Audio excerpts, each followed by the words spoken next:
Today, I want to talk about how using art on daily basis and just looking at images that you absolutely love can actually really um, improve your life and actually create the life that you are seeing in the pictures. Not literally, or maybe that, even if your reality is close enough and you're actually doing the work to make it look like this or like whatever your art love is, but certainly in feeling.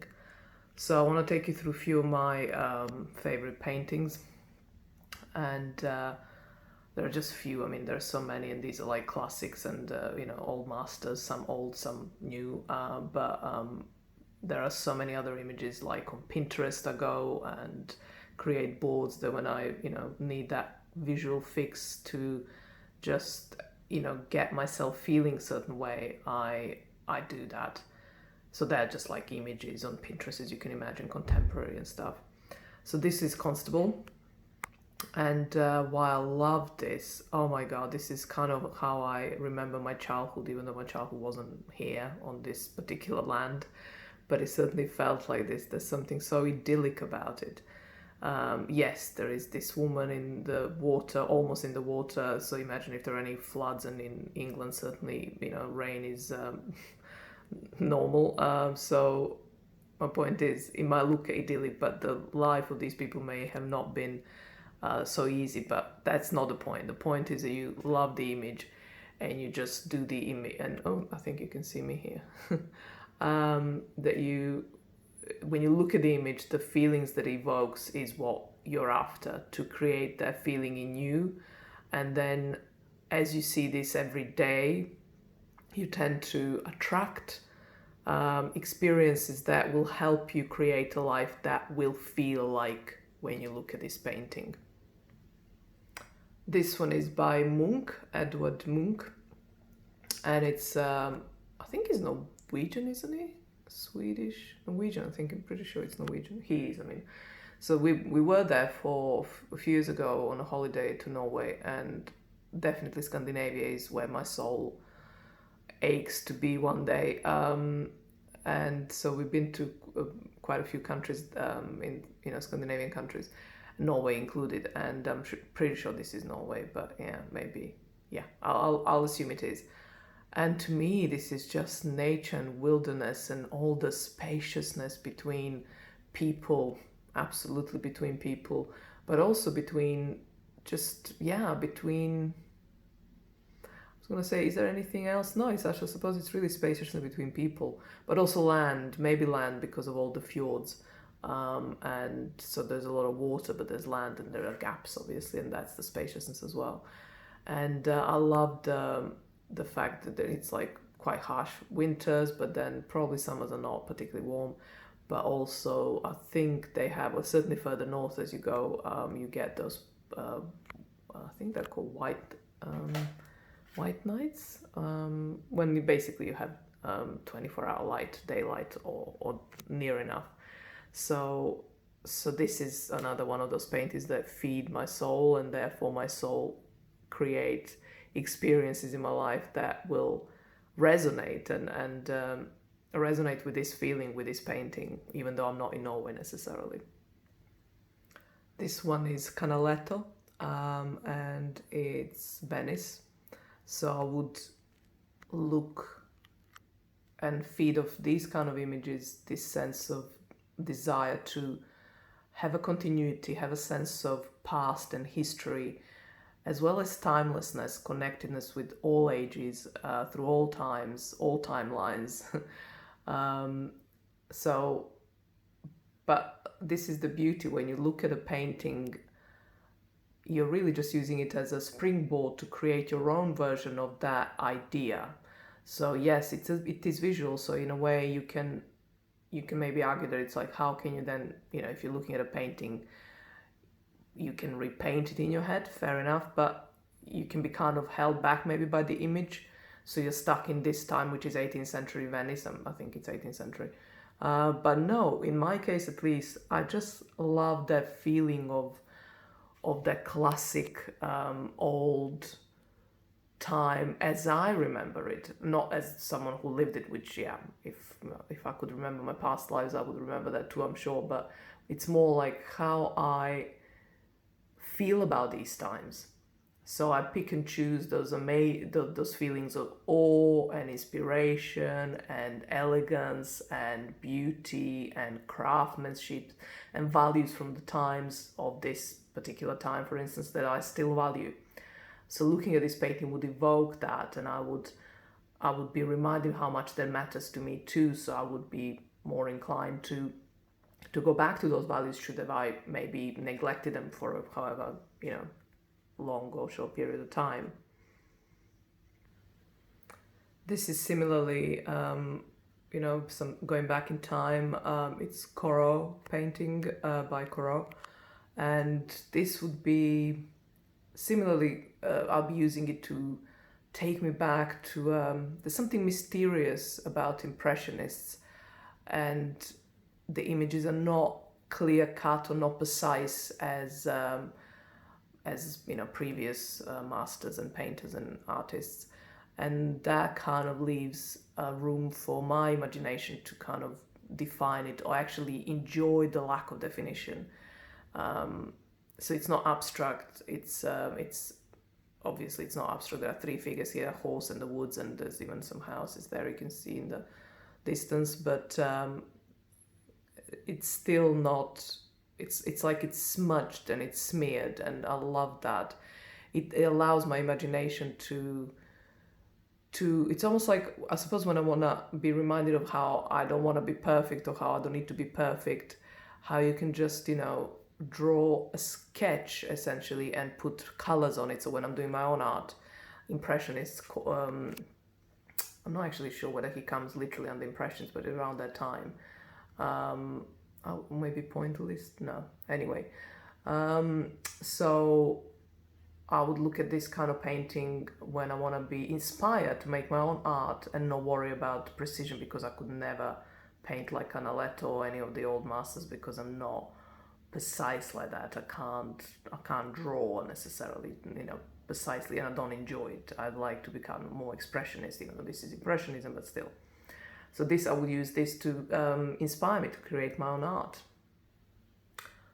This is a painting by Ludolf Bakusen, and so I would look at this kind of turmoil, dramatic landscapes or dramatic events, and I particularly love when the sea involved, basically, because it's kind of emotions that I'm coming to this painting to soothe, that are for me turbulent, to say the least. So then I would look at this, and the point isn't to calm myself down, the point is to find the space where they're being recognized, they belong, and they're welcome, and they're part of it, and they fit in. So I would look at these kind of paintings for that time when I'm feeling like that, to help, and that's to work through, or to just feel witnessed and to experience them fully and safely. This is a painting by Abraham Bierstatten from 17th century, and this is my idea of socializing, ice skating and some kind of fun, and we're all doing something, not necessarily together, but that kind of energetic dynamic and makeup of times like this, where everyone's jolly and everyone's just really having a great time, but on their own or with each other, but I don't have to take part with anyone in particular. I'm just happily, ice skating or, being silly on the ice, and look at this landscape, look at this. Winter is the most stunning season for me, absolutely the most stunning season. So I love paintings with winter motifs, that I feel such warmth at times that are so cold, and I love that conflict. And again, that makes me, it's a kind of way of giving yourself permission to be all these contradicting things, to have all these conflicting or like I say, incompatible, inconsistent moods and feelings and thoughts, and then you find something that was painted and created in what, 17th century, so quite a few years ago, that you feel at home with these feelings. And yeah, it's a wonderful, most potent way of exploring yourself and learning to be comfortable with who you are in the presence of these amazing artists, or rather amazing artworks. It's really not even about the artists, it's about the artwork. And this is a painting by Abbas, and recent, like this century, or this century, 21st century. And I'm not sure what it depicts, and as in what part of the world, and it's not even, I think these are kind of some plantations or something, but the reason I love it is, to me, it's like this little idyllic house, and again, not much around it. It's just so cute. So it's that kind of feeling of, when I watch this, when I look at this, I just have such a fuzzy, cozy feeling of being at home, and this is my home, this little place, and that it's okay to live in a place like this. And then I love depictions and paintings of interiors. Absolutely love them. And this is by an artist called Pollock, Pawlok, I think, or Lock or something. It's also contemporary, I'm pretty sure, but don't quote me on it. But yeah, I mean, this is just, I imagine one day this will be part of my art studio, my own art studio, because that's where I would love to go crazy with colors. I usually prefer to live in calmer colors, like white with accents of color, and beiges and natural wood, just natural materials basically. So not too stimulating my kind of daily quarters, where I live. But I would love to walk into a space daily where it's all going crazy with colors. So this would be my art studio design, let's say. But then if I could have it all these warm colors, which obviously I could if I wanted to, but this would have to be, I feel, somewhere hot. I don't know why, not in England, so in a different climate. Maybe because the colors in that climate, like it's a hot climate, I don't know, Spain or South America or something. The weather and the climate and the vegetation and the just landscape is far more intense in color itself, where in England it's all natural colors, like just pretty much grayness pervades, and then there is obviously woods and rivers and skies, but vegetation is not bright, other than not colorful, just kind of those basic nature colors, and I love it. So maybe that's partly why I love the house, the kind of living quarters that we have designed with all the natural colors and soothing colors. And I don't know, maybe it's to do with that, or maybe it's just me. But yeah, if I would happily settle and live in this place. It's so warm and cozy, just absolutely adore it. So again, if you do watch this and this is the kind of home you want, but you don't have one at the moment, this is where you get inspiration to create one.